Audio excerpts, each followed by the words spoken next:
Match number 20 of the Tata IPL 2025. It's Mumbai Indians versus the Royal Challengers Bengaluru at the iconic Wankhede Stadium. Mumbai are back at their home den facing RCB, who are playing really good cricket, but they lost in the previous game. Both the teams are coming from a loss, I must tell you, Orko. Welcome to the show. Thoughts on two different games, two different results. RCB's home run, RCB's win RCB's winning streak was stopped by the Gujarat Titans at Chinnaswamy. Similarly, it was Mumbai Indians who suffered a loss at the Ikana Stadium.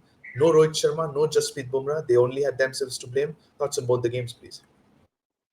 Well, firstly, I think RCB, it's been a chronic situation from the past few years that they perform better in tracks away from Chinnaswamy. I mean, they do well away from home. So they certainly don't feel like home apart from the home support that they have. Maybe the track or the stadium dimensions or the team composition is what is getting blamed every single time. This time around, 41% they have. home win percentage for RCB.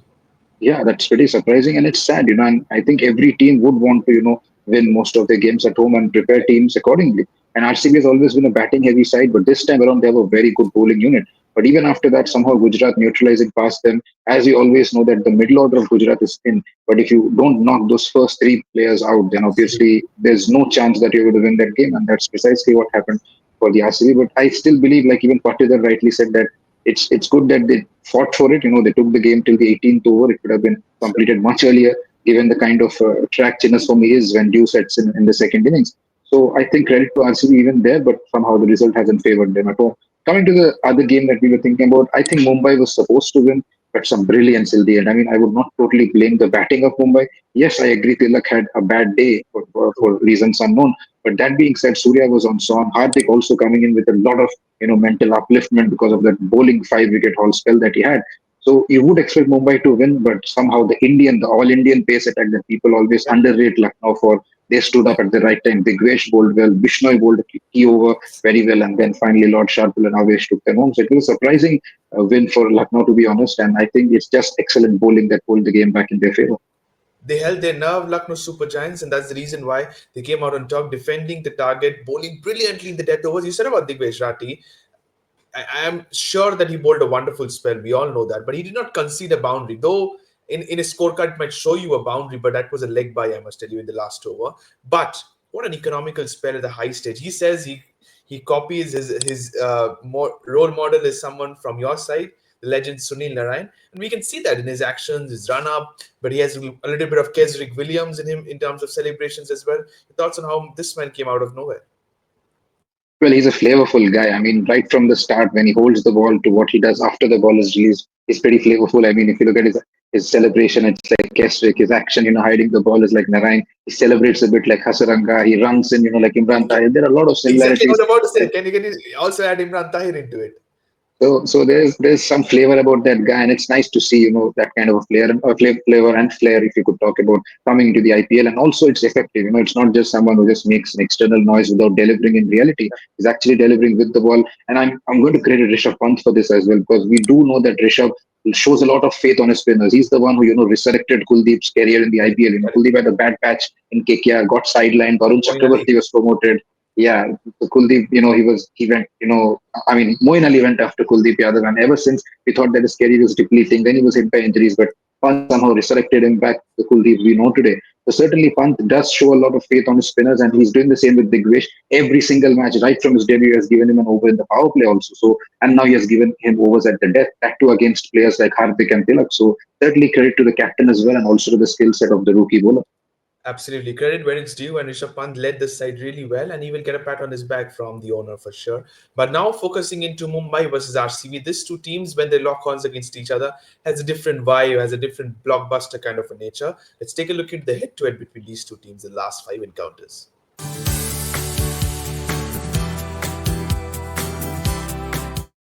Talking about the last five encounters, Mumbai Indians winning the last two times RCB and Mumbai faced each other. Before that, it was RCB making a hat trick of wins. But talk us through this season around. RCB are looking good on paper. Mumbai on the road are struggling to get a victory while they thrash the Kolkata Knight Riders at the Wankhede Stadium. Do you think Mumbai will be happy to return back home?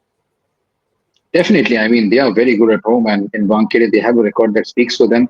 And RCB also would perhaps prefer playing in the Wankhede because we know the kind of performances they have dropped at home, sadly, unless something staggering changes in their venue. You would expect them to struggle a bit in their home turf. So certainly going away from their designated home turf would obviously even give RCB a kind of an advantage. But that being said, in the Wankhede, it's pretty hard to beat Mumbai, so it will be a wonderful contest on the cards.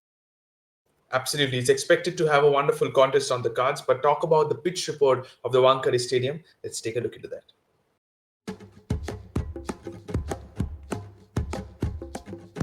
117 matches have been played at this venue, Orco. 54 times the team batting first, compared to 63 times the team chasing, always known as a chasing hunting ground. Though KKR scored a below par total in the previous game, what do you reckon about the surface? Red soil pitch as always. Run machine can be there. A lot of six-hitting machines are there in both the sides. Expecting a high-scoring game. Well, definitely. I mean, people may think that KKR faltered like a pack of cards in that particular game, batting the first innings, but it's not the pitch or the bowling, but you would actually say poor batting, poor batsmanship that was shown by KKR. Like they perhaps felt that in Wankhede you cannot defend anything below 200, but they just forgot the basics that the game needs to be won in the form of phases. You know, you need to Can we capitalize all on talk certain. that about saying that it's the SRH approach every team is applying? Yeah, exactly. I mean, they feel that you need to always give a target for the bowlers to defend, but to give a target for the bowlers to defend, you need to get to a designated target. So if you don't even exist, you don't even keep yourself on the crease without wickets falling, then there's no point. And, getting bowled out for 110 is not as good an option as, taking the game maybe to 150. So even if it was a score of 150, 160, you could compete. Even in the previous fixture in the Wankhede between Mumbai and KKR just scored a mere 170, and there also Manish Pandey came in, but they ultimately Correct. defended the total. So I think Correct. KKR missed a thing or two. It was just poor batsmanship rather than the track. So that's what RCB would also certainly learn from what KKR has done. And they have wonderful set of batters. If you talk about Virat, you talk about Patidar, then of course Salt, of course, can be very Salt. deadly in these kind of pitches. So certainly they have the batting and also the batsmanship and maturity to not do the kind of mistakes KKR did. True that, absolutely. But team batting first needs to be a little bit mindful in terms of assessing the conditions and then going all guns blazing at the bowling attack of whoever bowls second. But now it's time for the strategic timeout section. Orko, over to you. 4 questions, 60 seconds. Your time starts now. I'm very much looking forward to this contest because which brother do you think will have a bigger impact tomorrow? Kunal Pandya or Hardik Pandya? Well, I think Hardik is playing at home, and I think I would back him a little more than Krunal this time around. Okay. Rohit Sharma or Virat Kohli? Who do you think will score more runs tomorrow? Definitely Virat. I mean, you talk about consistency, and Virat Kohli goes hand in hand. So I think it'll be Virat. Okay. Two wonderful new ball bowlers in those teams, Josh Hazelwood or Trent Bolt, who picks more wickets according to you? I think if you look at form, Bolt has been a bit dry as compared to Hazelwood. So perhaps I would rate Hazelwood higher and someone who would have a better chance to get more wickets this time around. Okay. Average first innings total, no matter which team's bat first. I think 190. I mean, anything below that is criminal in a track like Wankhede. So both teams have excellent batters. So that's what they would look to go at. And main importantly, assess the conditions first. And then you might just target 190, maybe beyond 200. You understand it and you have summed it up pretty well, Orko. Thank you so much for that inside the timeline. It's time. Let's take a look into the players to watch out for.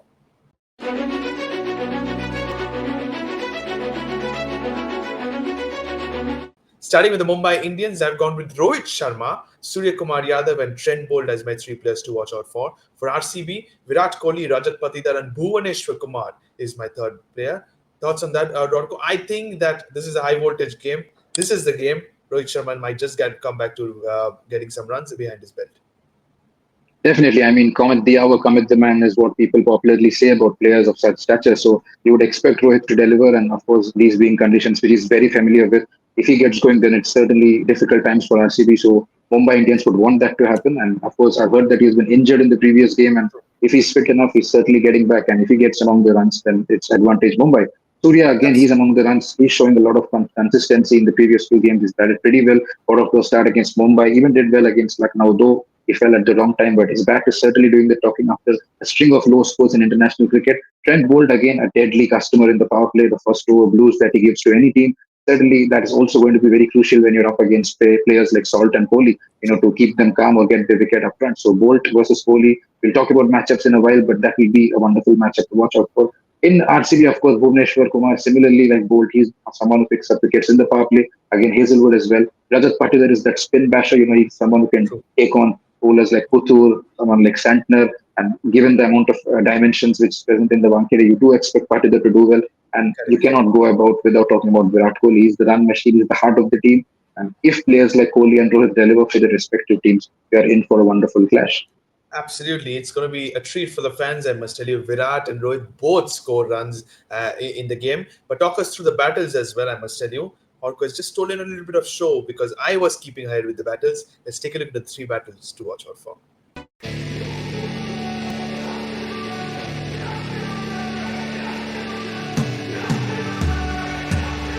The reason why I said that because battle number one is Trent Bolt versus Virat Kohli. Battle number two, Josh Hazelwood versus Rohit Sharma. And number three, brothers facing each other. Kunal Pandya, the bowler, versus Hardik Pandya, the batter. Your thoughts on that, please, Orko? Definitely. I mean, Bolt versus Kohli would be a very crucial wicket. I mean, even if you look at what Gujarat did against RCB, they got, Arshad Khan, and he's someone who knocked Kohli over early. So if they Correct. look at recent form, you can't really say that it's a weakness. But in recent times, you have seen just in one occasion that Kohli fell to a left-arm pacer. And the quality of Bolt, the kind of swing he can get up front in conditions like the Wankhede, it will be a handful to watch against Kohli. And that's also decisive for both the teams. I mean, whoever gets better in that particular clash would end up dominating the game. Again, similarly, Hazelwood versus Rohit, again, another mouth-watering clash that's on the cards. Rohit loves to feed on bounds, and Hazelwood, Yeah. has that nagging length, that back of a length delivery. So maybe Rohit might dominate him. I expect him to do so, even though his form has not been great of late. But again, Hazelwood cannot be written off because he's equally experienced. So again, a very decisive clash. And of course, the brothers that you talked about, Krunal with his left arm spin, a bit of bounces that he occasionally delivers, and Bouncers. Hardik would be, of course, aware of that, knowing his brother, and a good matchup when you talk about left arm spinner bowling to a right hander in the middle overs or in the death. Certainly, that will again be a wonderful battle to watch out for. I would like to add another battle, maybe Patidar versus Santner would be a very crucial battle Okay. because Patidar likes to go after spin and Santner is not very easy to go after. So again, that will be very decisive in the middle overs to control the tempo of the respective sides.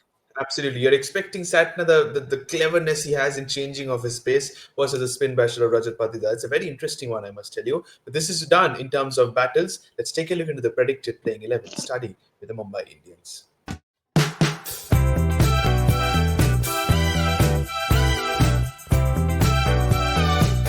I'm going back to the previous 11 that was working out well for the Mumbai Indians. I have Rohit Sharma back into the side. He can be my impact player if needed. I have the rest of the players picking themselves. Vignesh Puttur is there. Ashwani Kumar is there. I was not sure why Tilak Verma played as an impact player. And you had Raj Angad Bawa into the side in the previous game, who did not bowl, who did not bat. What was his role in the previous game?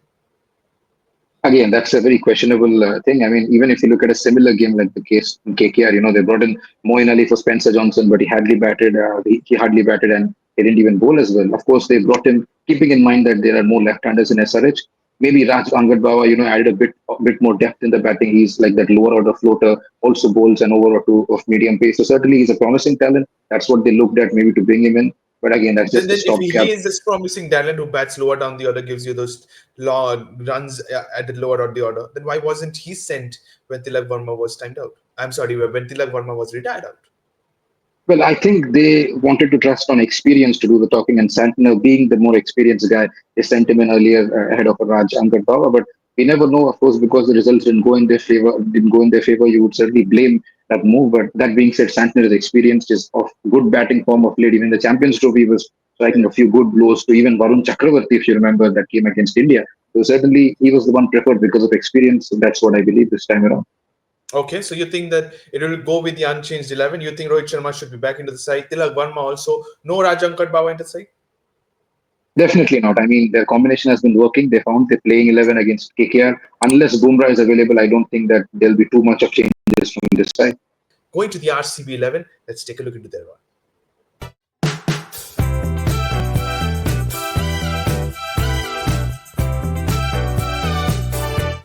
I think why change something that is not broken? No making a fuss of it, though you lost your previous game. You don't have a good form at home. I think I'm going with an unchanged 11 for RCB. Definitely. I mean, that loss doesn't, certainly suggest that the team needs to have a major overall. I think it was just that the score was a bit lower than expected in a track like Chennaswamy and Gujarat's top three. They just went after the bowling, and that's maybe why they lost. You can't totally blame RCB for that loss either. So I think they'll go with the same 11. They look pretty stable. They have a lot of batting depth. They have Tim David unleashing himself, Livingston getting a bit of runs. Jitesh again is also someone who's looking pretty good these days. Padikkal of Correct. late has become a very Absolutely. expressive batsman, and you don't need to describe Salt, Kohli, and Patidar either. So that's good news for RCB that they bat deep and they bat effective, and even the bowling of late has been doing the talking. So I think no changes whatsoever as of now for RCB. Okay, but one question for RCB. This could be the only little bit of think tank you can have. Who could be your impact sub if you're bowling second at this surface? Suyash Sharma or Rasik Dar?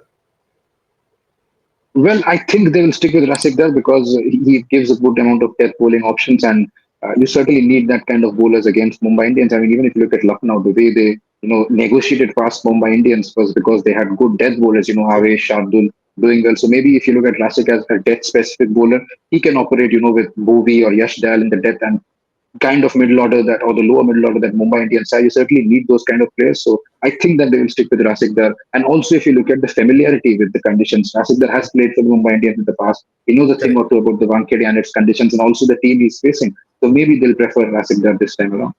Okay, you also said about a while ago Tim David. Tim David is a former Mumbai Indians player as well. Playing 11 is done and dusted for both the teams. Time to put Orko into the hot seat. Time for predictions.